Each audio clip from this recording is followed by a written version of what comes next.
നമസ്കാരം. രാഹുൽ മാങ്കൂട്ടത്തിലിനോട് കോൺഗ്രസ് നേതൃത്വം വലിയ അനീതിയാണ് കാണിച്ചത് എന്ന ആക്ഷേപം കോൺഗ്രസിലെ പല നേതാക്കൾക്കും അണികൾക്കും അനുഭാവികൾക്കും സാധാരണ പ്രവർത്തകർക്കും പൊതുജനങ്ങൾക്കും വ്യാപകമായുണ്ട്. കാരണം രാഹുൽ മാങ്കൂട്ടത്തിലിൻ്റെ വാദങ്ങൾ കേട്ട കോടതികൾ രാഹുൽ മാങ്കൂട്ടത്തിലിന് അനുകൂലമാകുന്ന നിലയിലാണ് ഇതുവരെ വിധിപ്രസ്താവമോ നടപടികളോ സ്വീകരിച്ചിട്ടുള്ളത്. അതിലൊന്ന്, രണ്ടാമത്തെ പരാതിയിൽ തിരുവനന്തപുരം മജിസ്ട്രേറ്റ് കോടതിയുടെ മുൻകൂർ ജാമ്യാപേക്ഷ അനുവദിച്ചുകൊണ്ടുള്ള നടപടിയാണ്. രണ്ടാമത്തേത്, ആദ്യ പരാതിയിൽ ഹൈക്കോടതി ഇപ്പോഴും നോട്ട് ടു അറസ്റ്റ് നൽകിയിരിക്കുന്നതാണ്. ആ കേസിൽ അതിജീവിത എന്ന് പറയുന്ന യുവതി കക്ഷി ചേർന്നിട്ടുണ്ട് എങ്കിലും അതൊന്നും രാഹുൽ മാങ്കൂട്ടത്തിലിനെ അറസ്റ്റ് ചെയ്യാനുള്ള കാരണമായി കോടതി കാണുന്നില്ല. അതുകൊണ്ട് തന്നെയാണ് ഇനി ആ കേസ് പരിഗണിക്കുന്നത് വരെ, അതായത് 21-ാം തീയതി വരെ ആ കേസിൽ നോട്ട് ടു അറസ്റ്റ്, അതായത് രാഹുലിനെ അറസ്റ്റ് ചെയ്യാൻ പോലീസിന് സാധിക്കാത്ത സാഹചര്യം ഉണ്ടാക്കിക്കൊണ്ട് കോടതി നിലപാട് സ്വീകരിച്ചിരിക്കുന്നത്. ചുരുക്കി പറഞ്ഞാൽ ഇതുവരെ തനിക്കെതിരെ വന്ന 2 കേസുകളിലും നിയമപരമായി രാഹുൽ മാങ്കൂട്ടത്തിലിന് പോലീസ് നടപടി നേരിടേണ്ടി വന്നിട്ടില്ല. പോലീസിനെ സംബന്ധിച്ച്, സർക്കാരിനെ സംബന്ധിച്ച് ഈ കേസുമായി ബന്ധപ്പെട്ടുണ്ടാക്കിയ കോലാഹലങ്ങൾ അത്രയും വെറുതെയായിരുന്നു എന്ന് പൊതുജനങ്ങൾക്ക് മനസ്സിലാകുന്ന നിലയിലേക്ക് കാര്യങ്ങൾ എത്തിക്കഴിഞ്ഞു. ആദ്യമേ തന്നെ നമ്മൾ പറയാറുണ്ടായിരുന്നു, എന്തിനാണ് രാഹുൽ മാങ്കൂട്ടത്തിനെതിരെ ഇത്രയും കൊണ്ടുപിടിച്ച് മാധ്യമങ്ങൾ നിരന്തരമായി ചർച്ച നടത്തുന്നത്? ആ വിഷയം മാത്രം എന്തിനാണ് തദ്ദേശ ഭരണ തെരഞ്ഞെടുപ്പ് സമയത്ത് മാധ്യമങ്ങൾ ആളിക്കത്തിച്ചുകൊണ്ടിരിക്കുന്നത്? എന്ത് ചോദിച്ചാലും മാങ്കൂട്ടത്തിൽ കേസ് എന്ന് CPM നേതാക്കൾ എല്ലാവരും ഒരുപോലെ പറയുന്നതിൻ്റെ കാരണം എന്താണ്? ഉത്തരം വളരെ സിമ്പിളാണ്.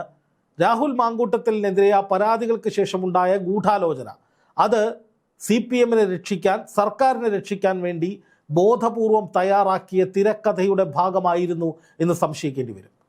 കാരണം തദ്ദേശ ഭരണ തെരഞ്ഞെടുപ്പ് തുടങ്ങിയപ്പോൾ, തെരഞ്ഞെടുപ്പ് നടപടിക്രമങ്ങളിലേക്ക് കാര്യങ്ങൾ നീങ്ങിയപ്പോൾ പൊടുന്നനെ രാഹുൽ മാങ്കൂട്ടത്തിൽ കേസ് മാധ്യമങ്ങൾ പൂർണ്ണമായി ഉപേക്ഷിച്ചു. CPM നേതാക്കൾക്ക് പിന്നെ അതേക്കുറിച്ച് പറയേണ്ട, എവിടെയും രാഹുൽ മാങ്കൂട്ടത്തിലിനെ കുറിച്ച് ഒരു പരാമർശം പോലും വരുന്നുമില്ല. അപ്പോൾ തന്നെ ജനങ്ങൾക്ക് ഏറെക്കുറെ കാര്യങ്ങൾ മനസ്സിലായതാണ്. ഇപ്പോൾ നിയമസഭാ തെരഞ്ഞെടുപ്പിൻ്റെ സ്ഥാനാർത്ഥി നിർണയ ചർച്ചകൾ തുടരുമ്പോൾ കോൺഗ്രസിന് പാലക്കാട് ആര് മത്സരിക്കുമെന്ന ചോദ്യം വളരെ നിർണായകമായി ഉയർന്നു വരികയാണ്. പി സരിൻ പാലക്കാട്ടേക്കില്ല എന്ന് തീർത്തു പറഞ്ഞുകൊണ്ട് ഒറ്റപ്പാലത്ത് മത്സരിച്ച് തടി തപ്പാൻ നോക്കുകയാണ്, രക്ഷ നേടാൻ നോക്കുകയാണ്. അതേസമയം പാലക്കാട് BJPക്ക് പ്രശാന്ത് ശിവനോ അല്ലെങ്കിൽ ഉണ്ണി മുകുന്ദനോ ആയിരിക്കും സ്ഥാനാർത്ഥി എന്ന് പറഞ്ഞുകൊണ്ട് BJPയും പാലക്കാട്ടെ ചർച്ചകൾക്ക് ചൂടുപിടിപ്പിച്ചിരിക്കുകയാണ്. പക്ഷേ കോൺഗ്രസ് ഇതുവരെ അവിടെ സ്ഥാനാർത്ഥിയെ പ്രഖ്യാപിച്ചിട്ടില്ല. സന്ദീപ് വാര്യർ പറയുന്നു, പ്രശാന്ത് ശിവനാണ് പാലക്കാട് മത്സരിക്കുന്നതെങ്കിൽ വേണ്ടി വന്നാൽ അവിടെ മത്സരിക്കാനും താൻ തയ്യാറാണ് എന്ന്. പക്ഷേ പാലക്കാട് സീറ്റിൽ ഇതുവരെ കോൺഗ്രസ് ഒരു ചർച്ചയിലേക്ക് പോകാത്തത്, മറ്റു രാഷ്ട്രീയ പാർട്ടികൾ, പ്രത്യേകിച്ച് അവിടെ BJPയാണ് കോൺഗ്രസിൻ്റെ ഏറ്റവും നേർക്കുനേരുള്ള എതിരാളികൾ. അവിടെ CPM ചിത്രത്തിലില്ല. കഴിഞ്ഞ തെരഞ്ഞെടുപ്പിൽ പാലക്കാട് മണ്ഡലത്തിലെ ചരിത്രത്തിലെ ഏറ്റവും വലിയ ഭൂരിപക്ഷം നേടിയിട്ടാണ് രാഹുൽ മാങ്കൂട്ടത്തിൽ ജയിച്ചത്, ഏതാണ്ട് 18,700ഓളം വോട്ടുകൾ. അപ്പോൾ അത്രയും വലിയ ഭൂരിപക്ഷം കിട്ടിയ പാലക്കാട്ട് എന്തുകൊണ്ട് കോൺഗ്രസ് ആത്മവിശ്വാസത്തോടു കൂടി ഒരു സ്ഥാനാർത്ഥിയുടെ പേര് ഇപ്പോഴേ പറയുന്നില്ല?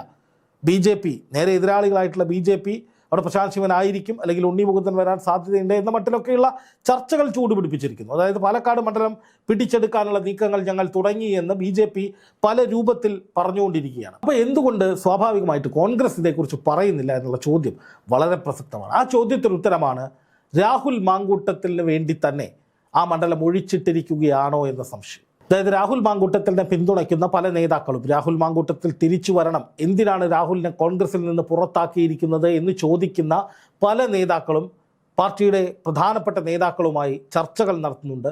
രാഹുൽ മാങ്കൂട്ടത്തിലിൻ്റെ വാദങ്ങൾ കോടതി കണക്കിലെടുക്കുന്നുണ്ട്. കോടതി രാഹുൽ മാങ്കൂട്ടത്തിലിൻ്റെ വാദങ്ങൾ പരിഗണിച്ചുകൊണ്ടാണ് മുന്നോട്ട് പോകുന്നത്. ഈ ഘട്ടത്തിൽ കോൺഗ്രസ് ഇത്രയും കാലം രാഹുൽ മാങ്കൂട്ടത്തിൽ നെഞ്ചോട് ചേർത്ത പ്രസ്ഥാനം ഇന്ത്യൻ നാഷണൽ കോൺഗ്രസ് എന്തുകൊണ്ട് രാഹുലിൻ്റെ ഭാഗം കൂടി കേൾക്കാൻ തയ്യാറാകുന്നില്ല? ഈ ചോദ്യം വളരെ പ്രസക്തമാണ്. കോടതിയിൽ നിന്ന് ഉടനടി രാഹുലിനെ അറസ്റ്റ് ചെയ്യാനുള്ള നടപടികൾ ഉണ്ടാകും, ജാമ്യാപേക്ഷ എടുത്ത് തള്ളിക്കളയും എന്നൊക്കെ പ്രതീക്ഷിച്ചിരുന്ന വിധത്തിലാണ് മാധ്യമ റിപ്പോർട്ടുകൾ തുടർച്ചയായി വരുന്നത്. അതായത് രാഹുൽ മാങ്കൂട്ടത്തിലൊരു സെക്ഷൽ പ്രെഡേറ്ററാണ്, പെണ്ണുങ്ങളെ ഓടി നടന്ന് പിടിക്കുന്നവനാണ് എന്ന് പറഞ്ഞ് ഇവിടുത്തെ ചാനൽ അവതാരങ്ങളുണ്ട്. നിരന്തരമായി അങ്ങനെ പറഞ്ഞുകൊണ്ടേയിരുന്ന ചാനൽ അവതാരങ്ങളുണ്ട്. അതുപോലെ തന്നെ പറഞ്ഞുകൊണ്ടിരുന്ന CPMകാരുണ്ട്, BJPക്കാരുണ്ട്. പക്ഷേ തദ്ദേശ തെരഞ്ഞെടുപ്പ് കഴിഞ്ഞപ്പോൾ അവർക്ക് ഈ വിഷയം സംസാരിക്കുകയേ വേണ്ട. എന്ന് മാത്രമല്ല ഈ ചാനലുകാർ കിടന്ന് പറയുന്നതൊന്നുമല്ല കോടതി പരിഗണിച്ചത്. കോടതി ഈ കേസുമായി ബന്ധപ്പെട്ട് വിശദമായി രാഹുലിൻ്റെ ഭാഗം കൂടി കേട്ടു. അതിനുശേഷം ബഹുമാനപ്പെട്ട ഹൈക്കോടതി നോട്ട് അറസ്റ്റ് കൊടുത്തു. ഈ നോട്ട് അറസ്റ്റ് എന്ന് പറയുന്നത് തന്നെ മുൻകൂർ ജാമ്യം കിട്ടുമെന്നുള്ളതിൻ്റെ പ്രാഥമികമായ സൂചനയാണ്. അഡ്വക്കേറ്റ് എസ് രാജീവ് എന്ന് പറയുന്ന കേരളത്തിലെ ഏറ്റവും പ്രധാനപ്പെട്ട ഹൈക്കോടതി അഭിഭാഷകരിൽ ഒരാളാണ് ഈ കേസ് കൈകാര്യം ചെയ്യുന്നത്. കഴിഞ്ഞ സിറ്റിങ്ങിൽ അദ്ദേഹം കോടതിയിൽ എഴുന്നേറ്റപ്പോൾ തന്നെ ആ കേസിൽ നോട്ട് അറസ്റ്റ് എക്സ്റ്റെൻഡ് ചെയ്ത് കൊടുത്തു കോടതി. രാഹുലിൻ്റെ വാദങ്ങൾ വിശദമായി പരിഗണിക്കേണ്ടതുണ്ട്, അതിജീവിത കക്ഷി ചേരട്ടെ എന്ന് പറയുകയും ചെയ്തു. അപ്പോൾ അത് വലിയ വാദത്തിലേക്ക് കാര്യങ്ങൾ പോകും. രാഹുൽ മാങ്കൂട്ടത്തിൽ ഗുരുതരമായ കുറ്റം ചെയ്തു, സെക്ഷൽ പ്രെഡേറ്ററാണ് എന്ന ചാനലുകളുടെ വാദമൊക്കെ കോടതി അംഗീകരിച്ചിട്ടുണ്ടെങ്കിൽ ഒരു കാരണവശാലും ഈ നോട്ട് അറസ്റ്റ് കൊടുക്കേണ്ടതില്ല, നേരെ ജാമ്യാപേക്ഷ തള്ളിക്കളയാം. അപ്പോൾ അത് പരിഗണിച്ച് വെച്ചിരിക്കുന്നതിൽ ഇപ്പോൾ കുറേ ആയത് കോടതിയുടെ പരിഗണനയിലാണ്. ഈ പരിഗണിക്കുന്ന അത്രയും കാലം നോട്ട് അറസ്റ്റ് നീട്ടിക്കൊണ്ടേയിരിക്കുകയാണ്. അപ്പോൾ സ്വാഭാവികമായിട്ടും ഇത്രയും കാലം ഇത് പരിഗണിക്കുന്നു, രാഹുലിൻ്റെ വാദം കേൾക്കേണ്ടതുണ്ട് എന്നെല്ലാം പറയുമ്പോൾ അതിനകത്ത് കാര്യമായി തന്നെ രാഹുലിന് ഗുണകരമാകുന്ന സാഹചര്യം ഉണ്ട് എന്നാണ് നിയമവിദഗ്ധർ വിലയിരുത്തപ്പെടുന്നത്. അപ്പോൾ അതുകൊണ്ട് തന്നെ ഈ കേസിൽ മുൻകൂർ ജാമ്യം കിട്ടുകയാണെങ്കിൽ, ഹൈക്കോടതിയിൽ രാഹുലിന് മുൻകൂർ ജാമ്യം ആദ്യത്തെ കേസിൽ കിട്ടിയാൽ രാഹുലിൻ്റെ തിരിച്ചുവരവിന് വേണ്ടിയിട്ടുള്ള നീക്കങ്ങൾ അതിവേഗത്തിലായിരിക്കും. രാഹുലിൻ്റെ നേതൃത്വത്തിൽ പാലക്കാട് ജനസദസ്സുകൾ വിളിച്ചു ചേർക്കപ്പെടും. രാഹുൽ വീടുകൾ കയറിയിറങ്ങി തൻ്റെ ഭാഗം വിശദീകരിക്കും, തൻ്റെ ഭാഗം ന്യായീകരിക്കും. തന്നെ കുടുക്കിയതാണ്, രാഷ്ട്രീയ ഗൂഢാലോചന തനിക്കെതിരെ വ്യാപകമായി ഉണ്ടായിട്ടുണ്ട് എന്ന തൻ്റെ വാദം ആവർത്തിക്കും. അങ്ങനെ ഒരു റീ എൻട്രിക്കുള്ള സാധ്യതകളാണ് രാഹുലിൻ്റെ ഭാഗത്തു നിന്നുണ്ടാകാൻ സാധ്യത. അത്തരമൊരു നീക്കത്തിൻ്റെ സാധ്യതകൾ മുന്നിൽ കണ്ടുകൊണ്ട് തന്നെയാണ് കോൺഗ്രസ് ഇപ്പോൾ സ്ഥാനാർത്ഥി നിർണയ ചർച്ചകൾ വരുമ്പോൾ പാലക്കാട് ആരുടെ പേരും പരിഗണിക്കാത്തത്, അല്ലെങ്കിൽ ആരുടെ പേരും പുറത്തേക്ക് വിടാത്തത്. അതിന് കാരണം എന്താണ്? ഇപ്പോൾ കോൺഗ്രസ് ആരുടെയെങ്കിലും പേര് പറയുകയോ കോൺഗ്രസിനുള്ളിൽ നിന്ന് ഇന്നയാളായിരിക്കും പാലക്കാട് സ്ഥാനാർത്ഥി എന്ന നിലയിൽ ചർച്ചകളോ വാർത്തകളോ പുറത്തു വന്നു കഴിഞ്ഞാൽ അത് പാലക്കാട് മണ്ഡലത്തിൽ കോൺഗ്രസിൻ്റെ നിലനിൽപ്പിനെ പോലും ബാധിക്കും. കാരണം രാഹുൽ മാങ്കൂട്ടത്തിൻ്റെ ജനപ്രീതിക്ക് ഒരു ഇടിവും സംഭവിച്ചിട്ടില്ല. നമ്മൾ വ്യക്തമായി മനസ്സിലാക്കേണ്ട കാര്യമാണ്. രാഹുൽ മാങ്കൂട്ടത്തിനെതിരെ ചാനലുകൾ തലകുത്തി മറിഞ്ഞ് ചർച്ചകൾ നടത്തുമ്പോഴും രാഹുൽ പാലക്കാട് മണ്ഡലത്തിൽ സജീവ സാന്നിധ്യമായിരുന്നു. അവിടുത്തെ ആയിരക്കണക്കിന് ജനങ്ങൾ പങ്കെടുക്കുന്ന പരിപാടികളിൽ അദ്ദേഹം സജീവ സാന്നിധ്യമായി വിശിഷ്ടാതിഥിയായി ഉണ്ടായിരുന്നു. ശാസ്ത്രമേളയുടെ ഉദ്ഘാടന വേളയിൽ വി ശിവൻകുട്ടി എന്ന മന്ത്രിക്കൊപ്പം രാഹുൽ ഉണ്ടായിരുന്നു. അതിനുശേഷം വി ശിവൻകുട്ടി ആദ്യം പറഞ്ഞത് നമുക്ക് എല്ലാവർക്കും ഓർമ്മയുണ്ട്, വീണ് കിടക്കുന്ന ഒരാളെ നിരന്തരമായി അടിക്കേണ്ട കാര്യമൊന്നും പാർട്ടിക്കില്ല. രാഹുൽ മാങ്കൂട്ടത്തിനെതിരായ പരാതി കേസ് അത് കോടതിയുടെ പരിഗണനയിലാണ്, അതിൽ വിധി വരട്ടെ എന്ന നിലയിലാണ് ശിവൻകുട്ടി പറഞ്ഞത്.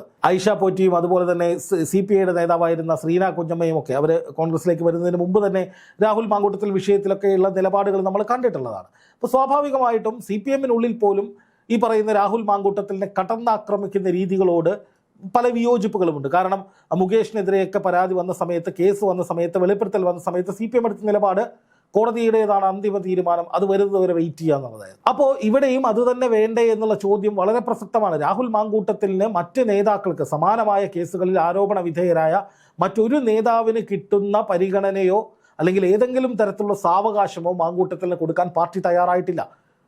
അതുപോലെ തന്നെ രാഹുൽ മാങ്കൂട്ടത്തിന് ഏതെങ്കിലും തരത്തിൽ പുറത്താക്കിക്കൊണ്ടുള്ള ഒരു ഓർഡർ, അല്ലെങ്കിൽ KPCC അധ്യക്ഷനോ AICC അധ്യക്ഷനോ ഒപ്പുവെച്ച ഒരു പുറത്താക്കി എന്ന് പറയുന്ന ഒരു ലെറ്റർ കൊടുത്തിട്ടില്ല. രാഹുൽ മാങ്കൂട്ടത്തിൽ അങ്ങനെ പുറത്താക്കിയെങ്കിൽ എന്താണ് ഇതിന് കാരണമെന്ന് വിശദമാക്കുന്ന ഒരു തരത്തിലുള്ള കുറിപ്പുകളും കോൺഗ്രസ് പുറത്തുവിട്ടിട്ടില്ല. പുറത്താക്കി എന്നതിനപ്പുറം എന്തുകൊണ്ട്, എന്ത് കാരണത്തിൻ്റെ അടിസ്ഥാനത്തിൽ രാഹുലിൻ്റെ വിശദീകരണം തേടിയോ, വിശദീകരണം തൃപ്തികരമായിരുന്നോ തുടങ്ങിയ കാര്യങ്ങളൊന്നും എവിടെയുമില്ല. അപ്പോൾ സ്വാഭാവികമായിട്ടും അപ്പോഴത്തെ രാഷ്ട്രീയ സാഹചര്യം മറികടക്കാൻ വേണ്ടി രാഹുൽ മാങ്കൂട്ടത്തിനെ ചാരി കോൺഗ്രസിന് നേരെയുള്ള കടന്നാക്രമണം വർദ്ധിക്കുന്ന സാഹചര്യത്തിൽ അതിനെ അതിജീവിക്കാൻ വേണ്ടിയിട്ട് രാഹുലിനെ പുറത്താക്കി എന്നതിനപ്പുറത്തേക്ക് രാഹുലിന് ഇനി ഒരിക്കലും കോൺഗ്രസിൽ തിരിച്ചെടുക്കില്ല എന്ന തീരുമാനമൊന്നും കോൺഗ്രസ് പാർട്ടി എടുത്തിട്ടില്ല എന്നാണ് മനസ്സിലാക്കാൻ കഴിയുന്നത്. ചില നേതാക്കൾക്ക് രാഹുൽ മാങ്കൂട്ടത്തിനോട് വലിയ അമർഷമുണ്ട്, വലിയ തോതിലുള്ള ദേഷ്യമുണ്ട്. അത് അവർ വ്യക്തിപരമായി തന്നെ തീർക്കാൻ വേണ്ടി ഈ അവസരത്തെ ഉപയോഗിച്ചിട്ടുണ്ട്. പക്ഷേ അതിനൊക്കെ അപ്പുറത്തേക്ക് സംഘടനാ സംവിധാനം ഒറ്റക്കെട്ടായി നിൽക്കേണ്ട ഈ തെരഞ്ഞെടുപ്പിൻ്റെ സമയത്ത് ഒരിക്കലും രാഹുൽ മാങ്കൂട്ടത്തിൽ വിഷയത്തിൽ ഒരു ഭിന്നിപ്പ്, അതിനെ ചൊല്ലിയുള്ളൊരു കലഹം കോൺഗ്രസിനുള്ളിൽ ഉണ്ടാകാനുള്ള സാധ്യത അത് വളരെ കുറവാണ്. അല്ലെങ്കിൽ അങ്ങനെ ഉണ്ടാകാൻ കോൺഗ്രസ് നേതൃത്വം AICC ഉൾപ്പെടെ സമ്മതിക്കാനുള്ള സാധ്യതയില്ല. രാഹുലിന് മുൻകൂർ ജാമ്യം കിട്ടിയാൽ ഈ കേസ് ദുർബലമാകുമെന്ന കാര്യത്തിൽ സംശയമില്ല. കാരണം അത്രയും വലിയ കോലാഹലങ്ങളാണ് രാഹുലിനെതിരെ ഈ മൊഴിയുടെ അടിസ്ഥാനത്തിൽ, പരാതിയുടെ അടിസ്ഥാനത്തിൽ ഉണ്ടാക്കിവിട്ടത്. പക്ഷെ അതൊന്നും നടപ്പാകുന്നില്ല. ഒരു ദിവസം പോലും രാഹുലിനെ റിമാൻഡിൽ ഇടാൻ കഴിയുന്നില്ല. രാഹുലിനെതിരെ ഏതെങ്കിലും തരത്തിലൊരു അറസ്റ്റ് നടപടിയിലേക്ക് പോകാൻ പോലീസിന് കഴിയുന്നില്ല, കോടതി അതിന് അനുവദിക്കുന്നില്ല എന്ന് പറഞ്ഞാൽ ആ കേസിൻ്റെ കെട്ടി പൊക്കിയ ആ വലിയ തീവ്രത അത് ഇല്ലാതാകുന്ന സാഹചര്യം വരും. അപ്പോൾ സ്വാഭാവികമായിട്ടും രാഹുൽ മാങ്കൂട്ടത്തിന് തിരിച്ചു വരാനുള്ള കളം ഒരുങ്ങും. ഞാൻ മനസ്സിലാക്കുന്നിടത്തോളം കാലം മുൻകൂർ ജാമ്യം രാഹുൽ മാങ്കൂട്ടത്തിന് ലഭിച്ചാൽ 21-ാം തീയതിക്ക് ശേഷം രാഹുൽ മാങ്കൂട്ടത്തിന് മുൻകൂർ ജാമ്യം ലഭിക്കുമോ ഇല്ലയോ എന്നതിൽ തീർപ്പ് വരും. അപ്പോൾ അങ്ങനെ ഒരു മുൻകൂർ ജാമ്യം ലഭിക്കുകയാണെങ്കിൽ, രാഹുലിന് മുൻകൂർ ജാമ്യം കിട്ടിയാൽ രാഹുൽ പാലക്കാട് കോൺഗ്രസ് സ്ഥാനാർത്ഥിയായി തന്നെ മത്സരിക്കാനുള്ള സാധ്യതകൾ ഏറെയാണ്. ഒരു ആരോപണ വിധേയൻ എന്നതിനപ്പുറം പോലീസ് കുറ്റപത്രം പോലും കൊടുക്കാതിരിക്കുന്ന ഒരു സാഹചര്യം കൂടി ഉണ്ടായാൽ തീർച്ചയായും രാഹുലിന് അത് ഗുണകരമായ സാഹചര്യമാകും. രാഹുലിനെ കൊടുക്കാൻ ഗൂഢാലോചന നടന്നു എന്ന് വോട്ടർമാരോട് പറയാൻ കോൺഗ്രസിന് സാധിക്കും. രാഹുൽ മാങ്കൂട്ടത്തിൽ തിരിച്ചു വന്നതിൽ എന്താണ് കുഴപ്പമെന്ന ചോദ്യം കൃത്യമായി ചോദിക്കാനും കോൺഗ്രസിന് സാധിക്കും. കാരണം പോലീസാണ് അന്വേഷിച്ചത്, പിണറായി വിജയൻ്റെ പോലീസാണ് അന്വേഷിച്ചത്, കുറ്റപത്രം പോലും കൊടുക്കുന്നില്ല. അല്ലെങ്കിൽ ആ കേസിൽ കോടതി തന്നെ രാഹുലിന് മുൻകൂർ ജാമ്യം കൊടുക്കുമ്പോൾ പിന്നെ അതിലെന്താണ്, പിന്നെ എന്തിൻ്റെ പേരിലാണ് ഇത്രയും വലിയ കോലാഹലം ഉണ്ടാക്കിയത് എന്ന ചോദ്യം ജനങ്ങൾ സ്വാഭാവികമായി ചോദിക്കും. അതിനുള്ള മറുപടി ഒന്നും തന്നെ ഉണ്ടാവുകയുമില്ല രാഷ്ട്രീയ എതിരാളികൾക്ക്. അപ്പോൾ സ്വാഭാവികമായിട്ടും രാഹുലിന് തിരിച്ചു വരാനുള്ള സാധ്യത വളരെ കൂടുതലാണ്. അല്ല എന്നുണ്ടെങ്കിൽ സംഭവിക്കാൻ പോകുന്നത്, രാഹുൽ മാങ്കൂട്ടത്തിൻ്റെ അഭാവത്തിൽ മറ്റൊരു സ്ഥാനാർത്ഥി പാലക്കാട് മത്സരിക്കുകയും രാഹുൽ മാങ്കൂട്ടത്തിൽ സ്വതന്ത്രനായി നിൽക്കുകയും ഒക്കെ ചെയ്താൽ അത് വലിയ പ്രശ്നങ്ങളിലേക്കും കോലാഹലങ്ങളിലേക്കും കോൺഗ്രസിൻ്റെ തകർച്ചയിലേക്കും നീങ്ങാനുള്ള സാധ്യതകൾ ഏറെയാണ്. ഈ തെരഞ്ഞെടുപ്പിൽ എല്ലാവരും ഒറ്റക്കെട്ടായി നിർത്തുക, എല്ലാവരെയും ഒറ്റക്കെട്ടായി കൊണ്ടുപോകുക എന്നുള്ളത് തന്നെയാണ് കോൺഗ്രസിൻ്റെ നയം. അതുകൊണ്ട് തന്നെ മാങ്കൂട്ടത്തിൽ വിഷയത്തിൽ കോൺഗ്രസ് രാഹുലിനോട് നീതി കാണിച്ചില്ല എന്ന ആരോപണങ്ങളടക്കം പുനഃപരിശോധിച്ചുകൊണ്ട് രാഹുലിന് മുൻകൂർ ജാമ്യം ലഭിക്കുകയാണെങ്കിൽ രാഹുലിനെ തിരിച്ചു കൊണ്ടുവരാനും പാലക്കാട് കോൺഗ്രസിൻ്റെ ലേബലിൽ തന്നെ മത്സരിപ്പിക്കാനുമുള്ള സാധ്യതകൾ ഒരു വശത്ത് തെളിയുന്നുണ്ട് എന്നാണ് മനസ്സിലാക്കുന്നത്.